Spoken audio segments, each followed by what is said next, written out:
The birth of Jesus brings Hope. Hope. Hope. Hope. Hope. Hope. Hope.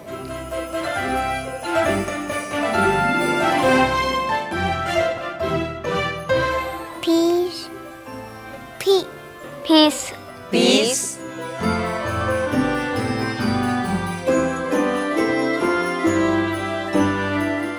Joy. Joy. Joy. Joy. Joy. Joy. Joy.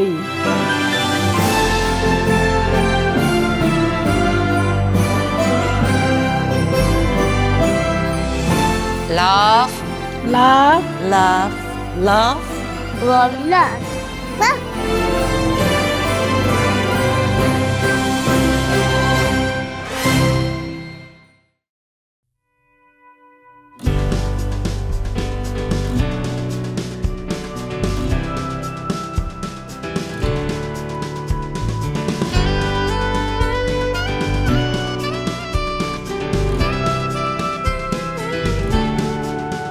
The first Noel, the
sejahtera turun dalam dunia.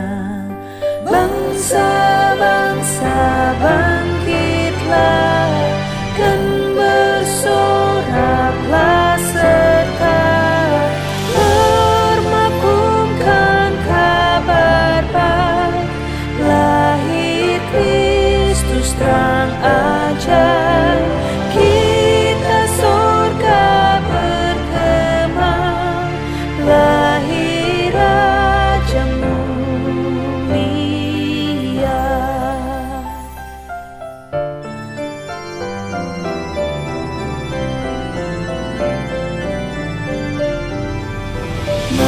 Muliakan Tuhan,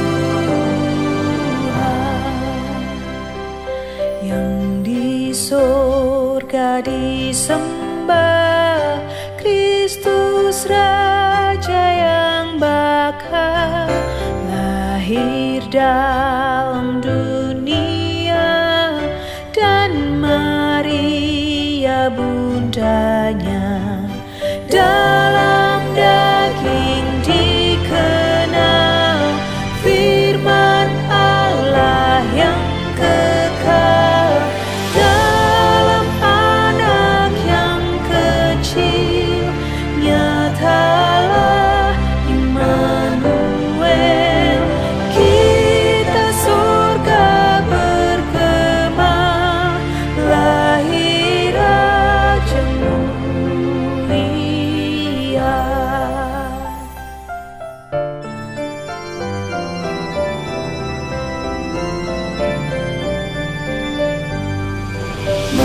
Muliakan Tuhan.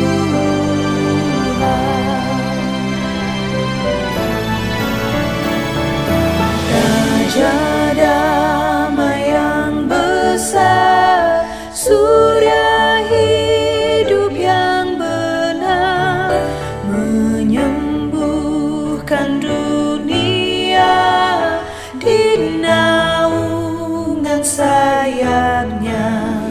Tak memandang dirinya, bahkan maut diterimanya. Lahir untuk memberi hidup baru abadi. Kita surga berkemah, lahir Raja mulia. Kita surga bergema, lahir Raja mulia.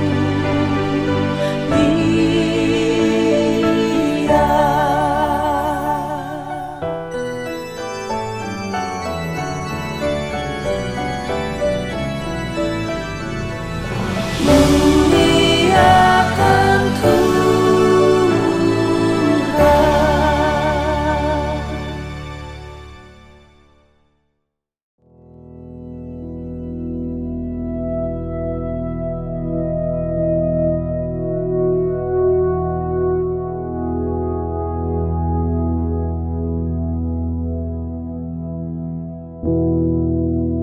Baik Bapak Ibu, sekali lagi selamat pagi. Hari ini kita akan melanjutkan topik yang kedua dari seri khotbah Natal kita selama bulan Desember. Ibu Sarah sudah menyampaikan topik yang pertama minggu lalu, kelahiran Yesus, kelahiran Kristus membawa pengharapan. Dan hari ini, tanggal 12 Desember, saya akan menyampaikan topik yang kedua, yaitu kelahiran Kristus, kelahiran Yesus membawa damai. Dua dasar bagian firman Tuhan atau dua bagian firman Tuhan yang mendasari melandasi khotbah saya atau sharing firman Tuhan hari ini. Yang pertama Lukas pasal 2 ayat 14, yang kedua dari Yesaya pasal 9 ayat 6 sampai 7. Dua bagian firman Tuhan yang sangat terkenal dan saya yakin Bapak Ibu sudah membacanya berulang kali, bahkan juga mendengar khotbah-khotbah dari bagian firman Tuhan ini berulang kali. Tapi doa saya, kita diberkati Tuhan lagi hari ini melalui kebenaran firman Tuhan ini. Sebelum kita lebih jauh menggali firman Tuhan ini atau share firman Tuhan yang sudah menjadi berkat buat saya secara pribadi dan keluarga, mari kita tundukkan kepala, kita berdoa. Tuhan, sekali lagi kami mengucap syukur, berterima kasih karena hari ini kami ada waktu untuk duduk diam di sekitar firman-Mu. Hamba percaya Engkau ada di sini, Engkau hadir di ruangan hamba menyampaikan firman-Mu, Engkau juga ada di rumah Bapak Ibu yang sedang mengikuti, sedang mendengar kebenaran firman Tuhan hari ini. Doa hamba Tuhan, firman Tuhan yang sudah menguatkan menjadi berkat buat hamba lagi ketika hamba mempersiapkannya. Yang akan hamba share hari ini, kembali menjadi berkat menguatkan semua Bapak Ibu, semua keluarga, semua jemaat yang mendengarkan kebenaran firman Tuhan ini. Berfirmanlah Tuhan, bersabdalah, karena kami sudah siap untuk mendengar firman-Mu. Urapi hamba supaya hamba juga menyampaikan dengan kekuatan, kesehatan, urapan dari Tuhan. Dalam nama Tuhan Yesus kami berdoa. Amin. Baik, Bapak Ibu. Saya nggak tahu Bapak Ibu ya, tapi saya secara pribadi, tiap kali memasuki masa-masa Natal atau ya mempersiapkan khotbah-khotbah Natal sebagai hamba Tuhan secara pribadi, paling tidak ada dua pertanyaan yang selalu ada dalam pikiran saya, dalam diri saya sendiri secara pribadi. Yang pertama, apa arti Natal yang sesungguhnya buat saya secara pribadi sebagai hamba Tuhan yang mungkin tiap kali Natal berkali-kali berkhotbah atau diminta untuk menyampaikan firman Tuhan seputar tema Natal? Apa arti Natal buat saya? Yang kedua, Bapak Ibu, yang mengganggu pikiran saya itu terus menjadi pertanyaan buat saya adalah, Tuhan, bukankah sejak 3.000-4.000 tahun yang lalu, sejak zaman Nabi Yesaya, ketika Nabi Yesaya mendapatkan penglihatan atau menyatakan satu nubuatan tentang kelahiran Kristus sekitar 3.000 tahun yang lalu, sudah dinubuatkan bahwa Sang Mesias itu atau Yesus akan datang ke dalam dunia sebagai apa? Sebagai pembawa damai, pembawa kasih, pembawa pengharapan, dan pembawa sukacita. Tapi pertanyaan saya nggak tahu Bapak Ibu, mengapa sampai hari ini dunia ini di mana kita hidup sekarang bukannya semakin penuh damai? Yesus sudah datang 2000 tahun yang lalu, tapi mengapa dunia semakin tidak ada damai? Mengapa dunia di mana kita hidup sekarang sepertinya semakin hopeless, tidak ada pengharapan, tidak ada kasih? Bukannya manusia saling mengasihi, tapi saling menggigit, saling menjatuhkan satu dengan yang lain. Tidak ada sukacita. Mengapa yang terjadi justru sebaliknya? Bapak Ibu, menjawab pertanyaan pertama tentunya lebih gampang, lebih mudah. Natal bisa berarti banyak hal. Tergantung pengalaman masa lalu dan usia seseorang tentunya. Usia kita semua. Untuk anak-anak saya secara pribadi, Natal bagi mereka adalah spending time atau mengambil waktu bersama dengan keluarga mereka. Dan ya makanan yang sedikit spesial yang dimasak oleh mamanya atau Ibu Sarah. Bagi anak-anak lain dan keluarga lain, mungkin Natal adalah hadiah. Natal adalah waktu di mana mereka nanti-nantikan mendapatkan hadiah dari orang tua mereka. Bagi keluarga lain, mungkin liburan ke lokasi-lokasi terindah di dunia ini. Nah, arti Natal di sini, Bapak Ibu, di Amerika dan di Indonesia mungkin berbeda juga. Apalagi Natal bagi para tentara Amerika yang sedang bertugas di Afghanistan. Tentunya sangat berbeda juga nuansanya. Benar nggak, Bapak Ibu? Tapi, yang pasti, Bapak Ibu, masa sebelum Natal dan ketika Natal, tanggal 25 Desember, harus kita akui adalah waktu-waktu paling sibuk bagi kita semua di akhir tahun. Tapi sekali lagi, apa yang merupakan arti Natal sesungguhnya bagi kita, bagi Bapak Ibu? Apa yang sorga rayakan ketika Natal itu? Atau apa yang sorga rayakan setiap kali Natal, Bapak Ibu? Belum lagi dengan pertanyaan kedua, saya nggak tahu kalau ada di antara Bapak Ibu yang mengerti dan dapat menjawabnya. Tapi mari sama-sama kita belajar. Doa saya, firman Tuhan hari ini bisa paling tidak memberikan penerangan, menguatkan kita menjawab pertanyaan tadi. Hari ini kita akan belajar sekali lagi topik kedua, yang seperti yang sampaikan tadi dari seri khotbah Natal kita bulan ini, kelahiran Yesus membawa damai. Dasar firman Tuhannya Lukas pasal 2 ayat 14 dan Yesaya pasal 9, 6-7. Sekali lagi doa saya melalui topik kedua ini secara khusus melalui bagian firman Tuhan dan topik hari ini yang mungkin sudah sekali lagi saya katakan tadi terlalu sering kita membaca mendengarnya. Yang sudah menjadi berkat buat saya, kiranya dapat menjawab pertanyaan-pertanyaan seputar Natal tadi. Yang pasti Bapak Ibu, ketika membaca dua bagian firman Tuhan ini, saya mendapatkan satu kebenaran. Apa itu? Proklamasi damai merupakan pusat dari kelahiran Yesus ke dalam dunia ini. Jadi damai itu sebenarnya merupakan pusat Natal. Oke, sebelum kita lebih jauh, mari kita lihat. Saya ingin baca buat Bapak Ibu dua bagian firman Tuhan ini. Lukas pasal 2 ayat 14, Bapak Ibu bisa buka Alkitab Bapak Ibu di rumah, manual atau yang di apps Bapak Ibu. Lukas 2:14. Firman Tuhan katakan, kemuliaan bagi Allah di tempat yang maha tinggi dan damai sejahtera di bumi di antara manusia yang berkenan kepadanya. Yesaya pasal 9, 6 dan 7, Bapak Ibu lihat. Yesaya pasal 9, 6 dan 7. Sebab seorang anak telah lahir untuk kita, seorang putra telah diberikan untuk kita, lambang pemerintahan ada di atas bahunya, dan namanya disebutkan orang, penasehat ajaib, Allah yang perkasa, Bapa yang kekal, dan Raja Damai. Besar kekuasaannya, perhatikan, dan damai sejahtera tidak akan berkesudahan di atas tahta Daud dan di dalam kerajaannya, karena ia mendasarkan dan mengokohkannya dengan keadilan dan kebenaran dari sekarang sampai selama-lamanya. Kecemburuan Tuhan semesta alam akan melakukan hal ini. Bapak Ibu, sekali lagi kalau Bapak Ibu atau kita semua melihat situasi di Amerika dan dunia sekarang ini, rasanya kita sulit atau makin sulit untuk menemukan yang namanya damai, yang namanya peace. Ada ancaman perang di Timur Tengah yang tidak pernah berakhir, ancaman perang China dan Taiwan, China dan Australia, dan juga beberapa ancaman-ancaman perang yang terjadi di beberapa negara lainnya. Belum lagi yang sudah sering kita dengar, supply chain crisis yang merupakan kekacauan besar sekarang ini. Justru di saat Bapak, Ibu, dan saya, kita sedang mempersiapkan Natal.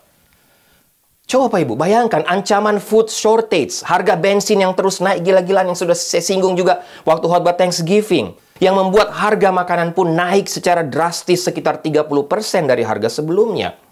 Bapak Ibu, sekarang kita juga sedang dihebohkan lagi dengan munculnya varian baru dari COVID-19, dari coronavirus, yaitu Omicron, yang membuat kita pikir COVID itu sudah mau berakhir, tapi ternyata ada lagi varian baru dan kita semua dibuat menjadi panik. Orang yang biasanya melakukan perjalanan jarak jauh tanpa hambatan, sekarang harus mengalami berbagai protokol COVID yang, Bapak Ibu, kalau mau jujur kadang-kadang menjengkelkan dan rasa-rasanya kok tidak masuk akal. Belum terhitung pengeluaran ekstra tiap kali mau berlibur untuk PCR, hotel buat karantina, dan lain sebagainya. Bapak Ibu, rasanya masalah satu belum selesai, sudah muncul masalah yang lain. Benar nggak Bapak Ibu? Bagaimana kita bisa menemukan damai di tengah situasi ini? Nah, lihat, Nabi Yesaya menubuatkan ini sekitar 3.000 tahun yang lalu. Dari sekian tahun itu, Bapak Ibu, hanya ada para peneliti Alkitab mencoba untuk membuat survei. Mulai dari 3.000 tahun yang lalu.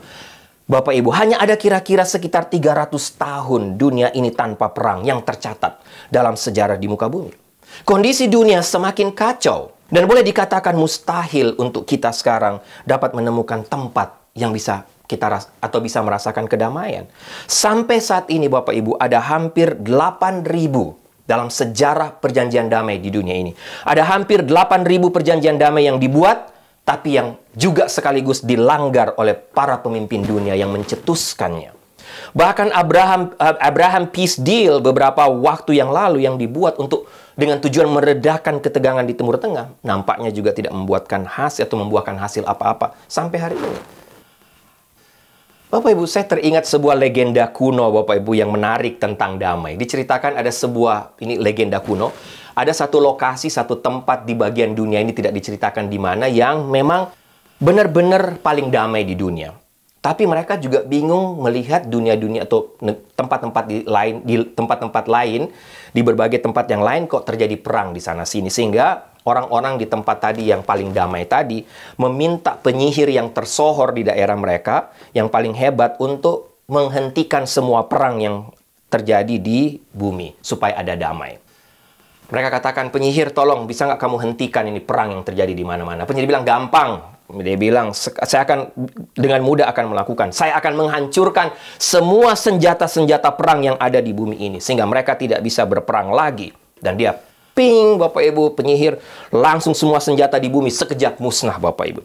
Selama 3 hari, tidak ada perang terjadi di muka bumi. Tapi tiba-tiba orang-orang yang tadi sudah nggak berperang, mereka rasa, wah, kok kita tidak punya senjata sekarang? Bagaimana nanti kalau kita ada musuh yang menyerang kita? Apa yang mereka buat, Bapak Ibu? Mayoritas penduduk dunia, mereka menyadari mereka tidak punya senjata. Mereka buat tombak dari pohon-pohon yang, ya boleh dikatakan standar, yang kecil untuk bisa membuat tombak untuk berperang. Penyihir bilang, gampang, ping lagi semua tombak-tombak. Atau dia bilang, gampang, semua pohon-pohon yang kecil itu saya habiskan. Bapak Ibu, orang tidak kehabisan akal, Bapak Ibu. Manusia dicerita itu. Mereka bilang, oke, kalau pohon kecil habis, mereka akhirnya pakai pohon-pohon besar untuk membuat senjata-senjata perang yang lebih besar lagi. Penyihir bilang, gampang. Dia bilang, langsung ping lagi pohon-pohon yang besar, pohon-pohon raksasa itu habis semuanya, Bapak Ibu, dalam sekejap. Manusia tidak habis akal. Mereka bilang, oke, kalau gitu kita buat pisau dan pedang dari logam karena semua pohon sudah habis. Penyihir bilang, gampang, semua logam dia habiskan. Ping, logam juga habis. Manusia bilang, oke, sekarang kita mau buat bola dari batu supaya kita bisa saling melempar satu dengan yang lain. Bapak Ibu, penyihir bilang, gampang, dia hilangkan juga semua batu dalam dunia ini. Bapak Ibu, ada damai? Apa yang terjadi sekarang? Diceritakan legenda ini. Manusia hidup tanpa pohon, baik yang kecil maupun yang besar, tanpa besi, tanpa batu. Apa yang terjadi? Orang akan mati bukan karena perang, tapi mereka mati karena tidak ada dapat makanan. Semuanya habis. Batu habis, logam habis, pohon-pohonan habis, tanaman habis. Mau makan apa, Bapak Ibu? Sehingga bagi saya ini solusi yang salah soal damai. Penyihir tadi akhirnya putus asa, Bapak Ibu, diceritakan. Tapi menarik, salah satu anak kecil yang cerdas memberi solusi lain. Dia bilang, gampang, saya tahu apa yang harus kita buat. Bapak Ibu perhatikan kata anak kecil ini. Biarkan orang lain merasakan apa yang orang lain rasakan akibat tindakan mereka. Jika seorang menyakiti yang lain, biarkan dia merasakan sakit yang sama. Jika seorang membawa sukacita dalam hidup orang lain, biarkan dia juga merasakan sukacita yang sama. Jadi, kata anak ini, tidak ada orang yang akan saling menyakiti satu sama lain, karena dia akan langsung merasakan sakit yang dibuatnya terhadap orang lain. Cerdas ya. Dan akhirnya Bapak Ibu, semua orang akan berhenti untuk menyakiti orang lain. Pasti akan tercipta damai. Dan Bapak Ibu, diceritakan ini legenda kuno sekali lagi. Sejak hari itu tidak ada perang, tapi yang dirasakan oleh semua manusia di bumi adalah kedamaian. Tapi Bapak Ibu, pertanyaan buat kita, apakah memang damai bicara soal ketiadaan perang saja? Apakah damai bicara soal hidup harmonis satu dengan yang lain? Bagaimana dengan rasa damai dalam diri kita sendiri? Bapak Ibu, kalau kita mau jujur, jauh dalam relung hati kita semua merindukan damai. Betul? Tapi bagaimana damai bisa didapatkan di tengah kekacauan dunia yang saya sempat share kepada Bapak Ibu, yang Bapak Ibu juga tahu. Belum lagi dengan kecemasan, kepanikan, kekhawatiran dalam diri kita dengan semua situasi ini. Seorang ilmuwan, Bapak Ibu, ahli sosial mengatakan bahwa anxiety atau kecemasan berasal dari satu perubahan yang cepat. Dan perubahan ini terjadi saking cepatnya sehingga keluar dari grafik. Normal maksudnya. Dan hal itu menciptakan stres bagi semua orang, bahkan depresi. Pemerintah Amerika sendiri pernah mengadakan satu survei dan mengatakan bahwa negara ini mengeluarkan uang lebih dari 150 billion US dollar setiap tahun, Bapak Ibu. Perhatikan, 150 billion US dollar setiap tahun untuk mengatasi stres di antara warga negara Amerika. Bahkan ada seorang ahli bedah mengatakan bahwa dua dari tiga orang yang sakit sebelum usia 65 tahun sebenarnya dapat dicegah sakitnya menurut dia jika mereka tidak hidup dalam kecemasan. Oke, Bapak Ibu, lihat. Ini semua situasi fakta. Sekarang tentunya pertanyaan buat kita, kalau begitu, apa kabar baiknya untuk kita di masa Natal ini, khususnya tentang damai?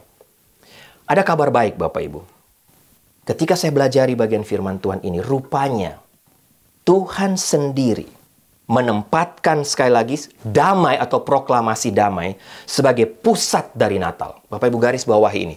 Tuhan sendiri yang menempatkan proklamasi damai atau rasa damai sebagai pusat dari Natal. Bukan yang lain. Bukan hadiah, bukan kuasa, bukan situasi yang sedang terjadi di sekeliling kita. Damai seperti apa? Ada dua hal, Bapak Ibu, yang saya dapatkan ketika mempelajari topik kelahiran Kristus membawa damai. Damai yang seperti apa? Damai yang bagaimana? Yang pertama, Bapak Ibu, rasa damai yang kita rasakan bukan karena situasi yang terjadi.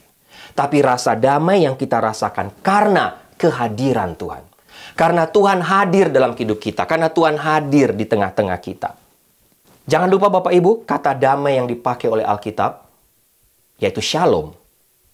Apa arti shalom? Yang pasti Tuhan mempunyai pandangan yang sangat berbeda dengan kita manusia dalam hal damai. Bagi Tuhan, berdasarkan kata shalom yang dipakai tiap kali menggambarkan kata damai dalam Alkitab, bagi Tuhan damai bukan berarti ketiadaan. Bukan berarti ketiadaan perang, bukan berarti ketiadaan sesuatu. Tapi damai yang berasal dari kata shalom berarti satu keadaan yang utuh. Satu keadaan di mana kita semua saling terhubung satu dengan yang lain. Shalom juga artinya satu situasi di mana kita semua penuh dengan rasa aman. Itulah shalom. Bapak Ibu, kita sering katakan shalom, shalom. Di mana-mana kita mendengar shalom. Tapi apa shalom? Apa arti shalom? Shalom adalah satu kata yang menggambarkan tentang satu keadaan yang utuh, satu keadaan di mana kita semua saling terhubung, tapi juga satu keadaan di mana kita semua merasakan rasa aman. Kalau boleh digambarkan Bapak Ibu, shalom itu adalah kita semua merasakan puas ketika kita berada di sekitar seseorang, di sekitar orang yang membuat hidup kita terasa aman. Itulah damai, itulah shalom, berada di sekitar orang yang bisa membuat hidup kita bisa merasa aman secara pribadi, dalam lingkungan, dalam keluarga, dalam persekutuan di gereja. Martin Luther King pernah mengatakan satu kalimat yang menarik. Damai yang sejati bukan hanya tidak adanya hal negatif, tidak adanya ketegangan, tidak adanya perang, tapi damai sejati merupakan kehadiran satu kekuatan yang positif, rasa keadilan, niat baik, dan persaudaraan. Martin Luther King. Sehingga Bapak Ibu, damai yang sejati bukanlah tidak adanya masalah. Tapi, sekali lagi, damai sejati bukan tidak adanya masalah, bukan tidak adanya perang dan sengketa. Tapi damai yang sejati bicara soal kehadiran Tuhan sendiri. Damai Natal adalah kedamaian yang berasal dari Tuhan dan sama sekali tidak didasarkan pada situasi yang sedang terjadi di sekitar kita. Tahun lalu, saya dan Ibu Sarah, saya ingat ketika COVID mulai melanda dunia termasuk Amerika, beberapa teman yang tinggal di California memutuskan untuk pindah ke Texas. Karena bagi mereka tidak bisa mendapatkan damai tinggal di state ini. Belum lagi dengan tax dan harga-harga yang begitu mahal. Tapi Bapak Ibu, waktu mereka pindah ke Texas, saya lupa apa kejadian waktu itu. Tapi saya lupa, earthquake atau tornado terjadi di Texas. Sehingga Bapak Ibu lari dari California karena mahal, lari ke Texas, terjadi bencana. Saya pernah bertemu dengan sepasang suami istri yang takut California katanya akan kena serangan nuklir pertama dari North Korea. Sehingga mereka memutuskan untuk pindah ke New Zealand.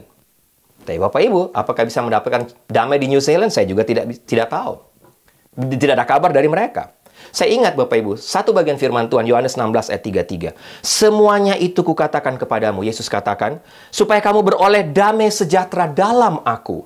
Dalam dunia kamu menderita penganiayaan, tapi kuatkanlah hatimu, kata Tuhan Yesus. Aku telah mengalahkan dunia. Bapak Ibu, di sini Tuhan Yesus sedang mengatakan bahwa kita bisa punya masalah hidup. Kita bisa punya masalah yang besar dalam hidup kita. Kita bisa dianiaya. Kita bisa disiksa, kita bisa diejek. Tapi kita semua masih bisa dapat merasakan kedamaian di hati. Kenapa? Karena ada Yesus. Ada Yesus dalam hidup kita. Ada Yesus dalam hati kita. Amin Bapak Ibu. Bukan karena situasi yang sedang terjadi. Damai yang Tuhan bawa dalam dunia ini adalah damai karena kehadiran Tuhan. Beberapa orang berpikir bahwa dengan adanya harta yang cukup, ada begitu banyak orang di sekeliling mereka yang menghargai mereka, punya kuasa, ada obat-obatan yang canggih, keadaan tanpa konflik, dapat memberikan mereka rasa damai yang tetap.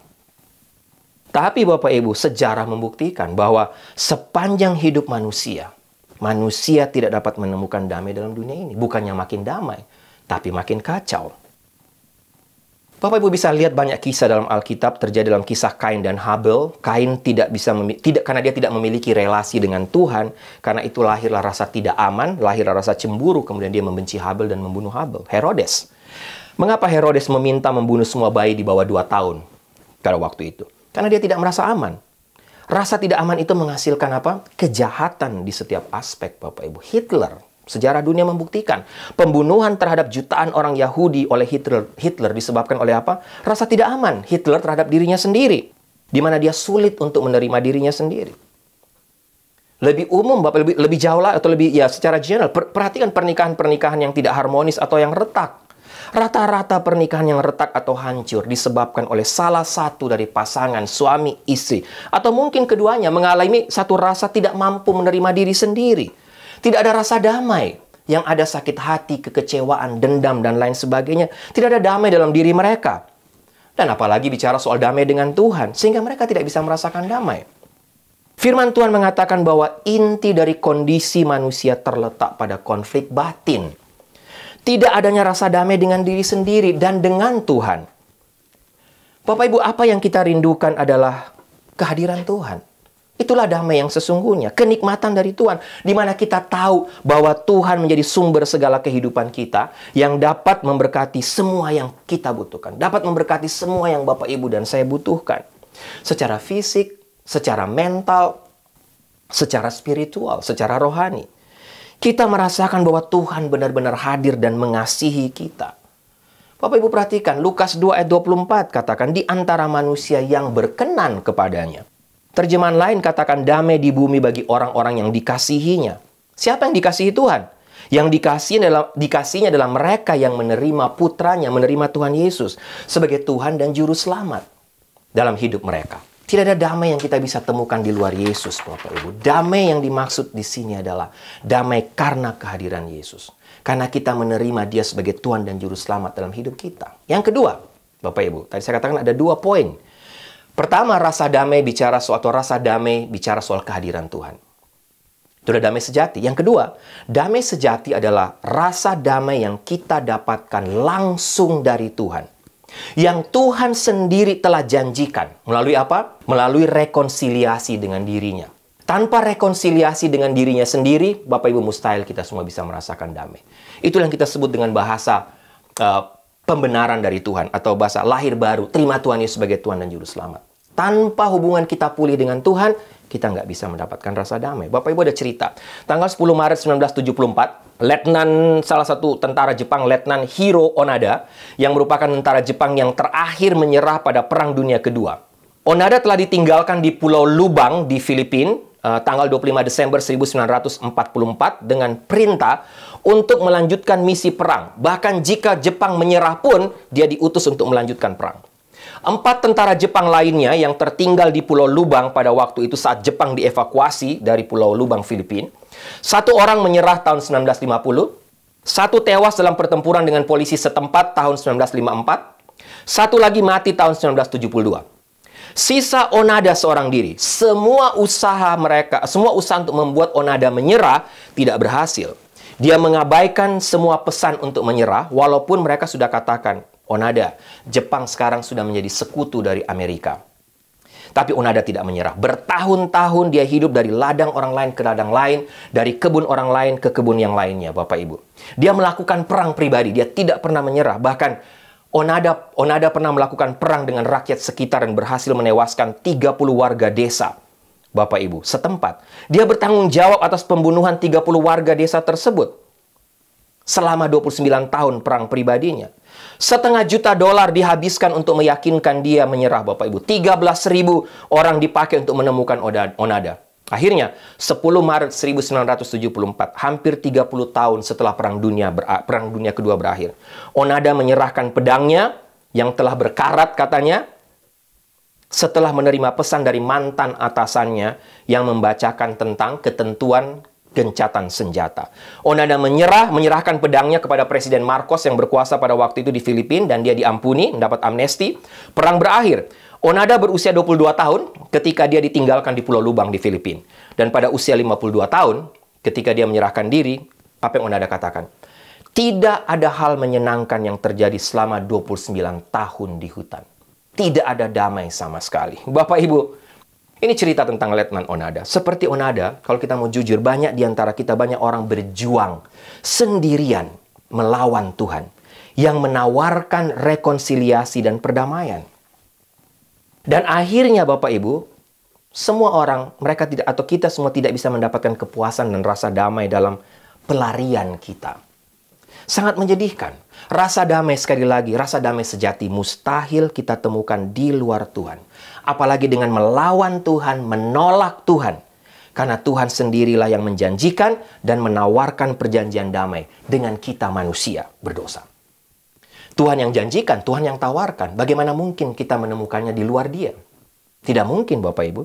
Dan itulah damai yang melampaui akal kita, melampaui keadaan kita. Bapak Ibu, saya mau kita memperhatikan beberapa firman Tuhan dalam bagian ini. Lihat 2 Tesalonika pasal 3 ayat 16. Dan Ia Tuhan damai sejahtera kiranya mengaruniakan damai sejahteranya terus-menerus dalam segala hal kepada kamu. Tuhan menyertai kamu sekalian. Damai sejahtera dari Tuhan melampaui batas kemanusiaan kita, Bapak Ibu. Melampaui semua situasi yang terjadi di sekeliling kita. Seberapapun buruk situasi itu, damai sejahtera Tuhan bisa hadir dalam hati kita. Lihat Filipi pasal 4 ayat 7. Damai sejahtera Allah yang melampaui segala akal akan memelihara hati dan pikiranmu dalam Kristus Yesus. Apa maksudnya? Damai sejahtera dari Tuhan melampaui semua pemahaman dan berada di luar jangkauan kita. Jangkauan Bapak, Ibu, dan saya sebagai manusia yang terbatas. Dan hal ini hanya bisa terjadi ketika roh kita dipersatukan dengan Sang Raja Damai itu. Yohanes 14 ayat 27. Bapak Ibu lihat Yohanes pasal 14 ayat 27. Damai sejahtera ku tinggalkan bagimu, kata Tuhan. Damai sejahtera ku kuberikan kepadamu. Dan apa yang kuberikan tidak seperti yang diberikan oleh dunia kepadamu. Janganlah gelisah dan gentar hatimu. Bapak Ibu, ketika Yesus Kristus ada dalam hati kita, kita tidak perlu khawatir tentang apapun dalam dunia ini. Kita tidak perlu khawatir tentang dunia ini, tentang rumah kita dalam dunia ini. Pertemuan kita dengan Yesus sebagai bayi Natal memberikan damai yang tidak bisa kita dapatkan dari dunia ini. Damai yang pertama, damai yang berbicara soal kehadiran Tuhan. Yang kedua, damai yang dijanjikan oleh Tuhan, damai yang berasal dari Tuhan sendiri. Roma 15 ayat 13, Bapak Ibu lihat lagi. Semoga Allah sumber pengharapan memenuhi kamu dengan segala sukacita dan damai sejahtera dalam iman kamu. Supaya oleh kekuatan Roh Kudus kamu berlimpah-limpah dalam apa? Pengharapan. Bapak Ibu, dengan kedamaian yang kita dapatkan dalam Kristus. Mungkin kita bertanya sekarang. Mengapa mereka yang katakan saya kenal Kristus? Atau orang-orang yang mengenal Kristus, yang mengatakan Kristen, seringkali justru tidak berjalan dalam damai tersebut. Bapak Ibu, dua jawaban paling tidak. Yang pertama, mereka mungkin mengenal Kristus, mereka mengenal Yesus. Mereka baca Alkitab, tapi mereka tidak hidup dalam Kristus. Mereka belum menerima Kristus sebagai Tuhan dan Juru Selamat. Mereka belum mengalami rekonsiliasi dari diri mereka sendiri dengan Kristus, Sang Raja Damai. Bagaimana bisa merasakan damai? Tapi yang kedua yang saya lihat Bapak Ibu, kenapa orang mengatakan kenal Kristus atau mengatakan Kristen tidak berjalan dalam damai? Karena jangan lupa, damai itu dapat dirampok dengan begitu gampangnya dari kita. Oleh siapa? Setan. Iblis. Iblis selalu bekerja keras untuk merampas rasa damai dari kita, dari keluarga kita, dari gereja kita, dari dunia ini. Bapak Ibu, izinkan saya sebagai menutup bagian firman Tuhan ini untuk men-share kepada Bapak Ibu. Paling tidak ada dua cara sederhana menurut saya di mana kita bisa menjaga damai dalam hati kita sehingga rasa damai itu tidak dirampok dari hidup kita. Saya belajar khususnya ketika melihat surat Paulus kepada jemaat di Filipi, khususnya Filipi pasal 4 ayat 6 sampai 9. Yang pertama Bapak Ibu, berdoalah. Paulus katakan, janganlah hendaknya kamu khawatir tentang apapun juga, tapi nyatakan dalam segala hal keinginanmu kepada Allah dalam doa dan permohonan dengan ucapan syukur. Ayat 7, damai sejahtera Allah yang melampaui segala akal akan memelihara hati dan pikiranmu dalam Kristus Yesus. Berdoa Bapak Ibu. Kita perlu menjaga hati kita, perasaan kita, proses berpikir kita. Cara menjaganya, jalinlah hubungan dengan Tuhan. Banyaklah berdoa. Doa adalah salah satu senjata untuk memungkinkan damai sejahtera Allah hadir dalam hidup kita dan tidak dicuri, tidak gampang dicuri oleh setan. Semacam penjaga dalam hati kita, penjaga hati dan pikiran kita. Seringkali kita kehilangan damai sejahtera karena apa? Memang kita kurang berdoa. Yang kedua, lihat Filipi 4 ayat 8 sampai 9 apa yang Paulus katakan. Jadi akhirnya saudara-saudara, semua yang benar, semua yang mulia, semua yang adil, semua yang suci, semua yang manis, semua yang sedap didengar, semua yang disebut kebajikan dan patut dipuji, pikirkanlah semuanya itu.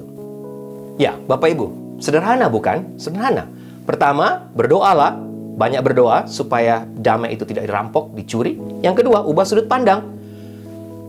Jangan lihat berita-berita yang palsu, berita-berita dalam dunia maya, tapi lihatlah berita yang disampaikan oleh firman Tuhan yang bisa membawakan rasa damai dalam hidup kita dan sukacita, bukan berita-berita yang membuat kita makin iri hati, makin membenci, dendam, marah, sedih, dan lain sebagainya. Bapak Ibu, doa saya kiranya firman Tuhan ini menjadi berkat buat kita. Saya akan menutup Bapak Ibu. Saya tiba-tiba saja ingat Bapak Ibu sebagai penutup. Saya tiba-tiba mengingat tentang orang Jepang ya. Orang Jepang kalau Bapak Ibu lihat atau negara Jepang atau orang Jepang itu sangat bangga dengan negara mereka dan juga dengan kehidupan negara mereka yang boleh dikatakan penuh damai. Mereka begitu bangga kalau Bapak Ibu banyak teman atau kenalan dengan orang Jepang. Mereka begitu bangga karena negara mereka dengan populasi umat beragama yang sangat kecil dibandingkan dengan negara-negara beragama lainnya. Populasi umat beragama di Jepang sangat kecil, tapi mereka katakan kenapa di negara kita penuh damai, bahkan dikenal sebagai negara yang sangat damai walaupun tidak ada agama.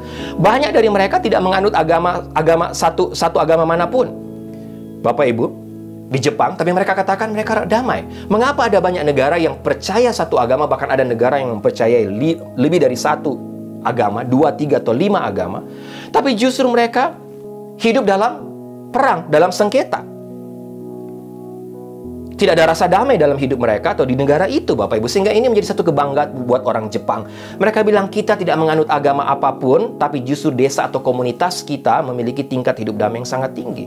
Mereka sering katakan, ya seperti tadi yang saya bilang, lihat, kita tidak ada agama, tapi kita hidup damai. Ketika saya belajar bagian firman Tuhan hari ini, yang saya sudah share kepada Bapak Ibu, waktu saya mempersiapkan dan mempelajari kata damai, saya baru sadar, konsep damai dari orang-orang Jepang salah. Sangat dangkal. Konsep damai mereka sangat dangkal. Yang mereka maksud dengan damai adalah ketiadaan perang, tiada konflik, hidup harmonis satu dengan yang lain. Tapi sekali lagi, damai ini dangkal, Bapak Ibu. Mungkin mereka terlihat hidup damai karena tidak ada pertikaian, tapi pertanyaan saya, bagaimana dengan damai dalam diri mereka sendiri? Dan juga damai dengan Allah. Apalagi damai dengan Allah, dengan Sang Raja Damai itu.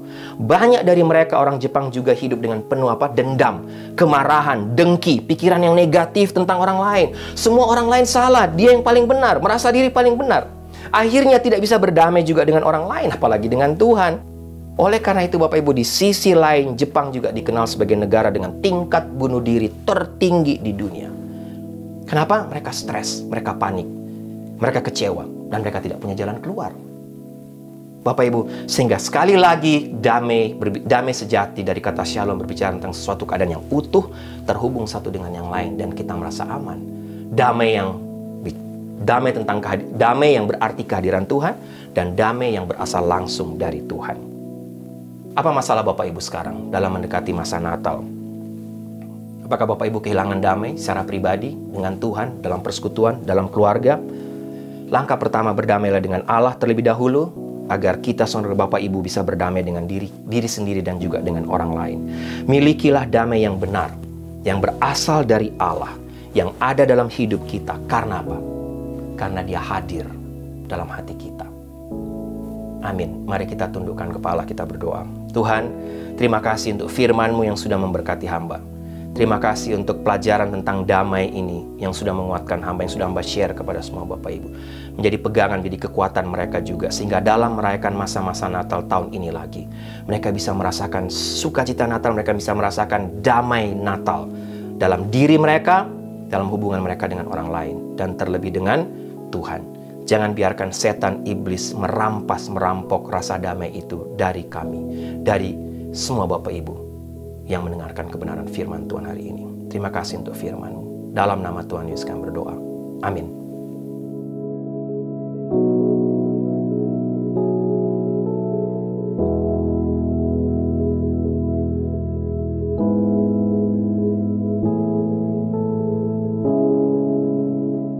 Baik Bapak Ibu, hari ini kita akan masuk dalam perjamuan kudus. Doa saya kita semua diberkati lagi oleh Tuhan, tidak saja melalui seluruh rangkaian ibadah hari ini, melalui firman Tuhan, tapi juga melalui perjamuan kudus kita hari ini. Mari sama-sama Bapak Ibu yang berada di rumah Bapak Ibu masing-masing, kita siapkan hati. Bapak Ibu jemaat yang kekasih, roti yang kita pecah-pecahkan ini mengingatkan kita akan tubuh Kristus yang diserahkan bagi kita untuk menebus kita. Demikian pula dengan cawan minuman ini yang kita pakai untuk mengucap syukur, mengingatkan kita akan darah Kristus yang dicurahkan bagi kita untuk pengampunan dosa kita. Bapak Ibu bisa siapkan roti atau snack atau semua minuman anggur yang Bapak Ibu punya di rumah untuk kita masuk dalam perjamuan kudus hari ini. Kita mengangkat roti di tangan kanan. Bapak Ibu, Yesus berkata, inilah tubuhku yang diserahkan bagi kamu. Perbuatlah ini selalu menjadi peringatan akan aku. Makanlah.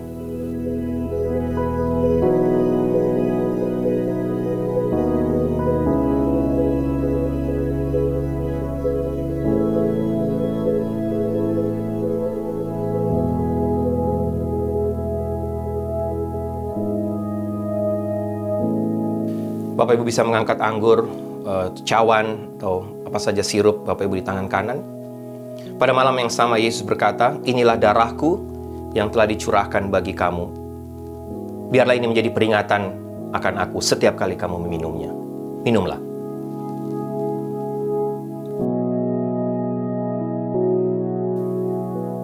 Baik Bapak Ibu, mari kita tundukkan kepala, kita berdoa. Tuhan, terima kasih karena hari ini dalam memasuki masa-masa Raya Natal, kami juga ada waktu untuk melakukan perjamuan kudus dalam rangka mengingat pengorbananmu di atas kayu salib. Terima kasih Engkau sudah lahir buat kami, tapi juga kami bersyukur karena Engkau juga mati buat kami. Sehingga lewat kematianmu di atas kayu salib, lewat tubuhmu yang hancur, lewat darahmu yang tercurah, kami semua bisa mendapatkan hidup kekal, keselamatan kekal. Terima kasih Tuhan, terima kasih untuk semua karyamu yang ajaib di atas kayu salib bagi kami semua. Dalam nama Tuhan Yesus kami berdoa. Amin.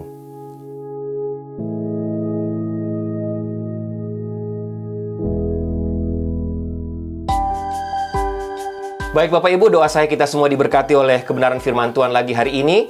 Dan sesuai firman Tuhan hari ini, doa saya, damai Natal yang dibawa, dihadirkan oleh Tuhan Yesus ketika Dia datang ke dalam dunia ini 2000 tahun yang lalu, bisa menjadi bagian kita semua.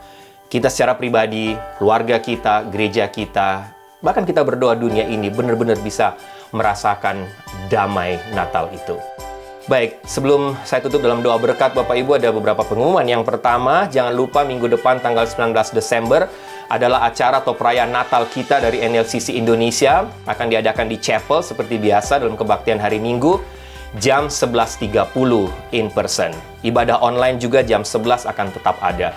Dan Bapak Ibu doakan karena di Natal minggu depan tanggal 19 Desember kita akan sama-sama juga mengumpulkan dana untuk menolong membantu anak-anak kita yang berada di Panti Asuhan Yacan di Medan, untuk membantu mereka membeli kebutuhan susu mereka selama 2 tahun 2022 dan 2023. Dan kalau Tuhan berkati kita lebih minggu depan, kita juga akan membantu untuk pembangunan gereja dari GMI di Ambon, di Maluku. Bapak Ibu siapkan hati, Bapak Ibu doakan acara minggu depan.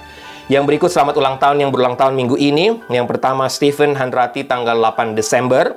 Yang kedua Pak Dapotan Siregar tanggal 9 Desember, Dan selamat ulang tahun pernikahan, happy anniversary buat Pak Joko dan Ibu Vita yang juga merayakan ulang tahun pernikahan mereka tanggal 9 Desember. Dan Ruben Niki Julu yang berulang tahun tanggal 11 Desember. Tuhan berkati Stephen, Tuhan berkati Pak Dapotan, Tuhan berkati keluarga Pak Joko dan Ibu Vita, dan Tuhan juga berkati Ruben. Jemaat yang kekasih, tundukkanlah kepalamu, arahkanlah hatimu kepada Tuhan, dan terimalah berkat Tuhan. Anugerah keselamatan dari Tuhan Yesus Kristus, kasih sayang yang tidak berkesudahan dari Allah Bapa, serta penyertaan dari Roh-Nya yang kudus kiranya menyertai engkau sekalian mulai hari ini sampai Maranatha Tuhan Yesus datang kembali. Haleluya. Amin. Muliakan Tuhan, kita surga bergema.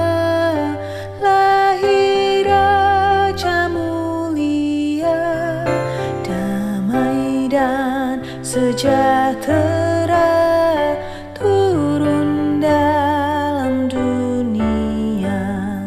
Bangsa-bangsa bangkitlah dan bersoraklah serta bermakumkan kabar baik. Lahir Kristus terang ajaib.